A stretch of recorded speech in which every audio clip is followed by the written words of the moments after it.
আসসালামু আলাইকুম। আমি বাজি করেছি, কিন্তু বাজিটা আপনাদের সাথে শেয়ার করি নাই, কারণ একই বাজি সবসময় শেয়ার করাটা ভালো লাগে না। কিন্তু আমার বাসায় যে একই খাবারটা অনেকেরই পছন্দ, এটা আমাদের ছেলের আপুর অনেক পছন্দর খাবার, চামড়া বাজি।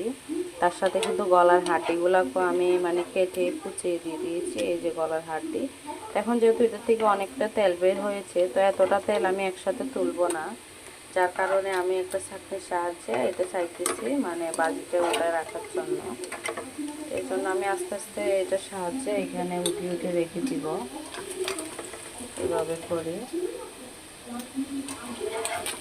এতটা তেল খাওয়া কিন্তু স্বাস্থ্যের জন্য ভালো না। তো ভালো লাগলে আমার বাজিটা অবশ্যই আপনারা শেয়ার করবেন। আমি একটু বাড়িতে উঠে উঠে রাখতেছি।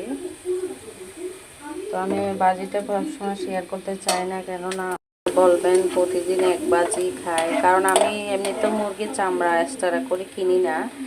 যেটা আমার মনে করেন যে সাথে মুরগির সাথে থাকে চামড়া, আমি গোটা মুরগি কিনি, ওই চামড়াটাই আমি খাই।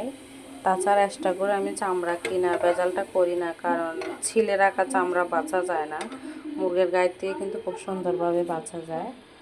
তা আমার বাজিটা হয়ে গেছে, আর এই দেখেন তেলটাও এখানে রয়ে গেছে। আমি সবগুলা উঠিয়ে নিলাম। ভালো লাগলে অবশ্যই জানাবেন।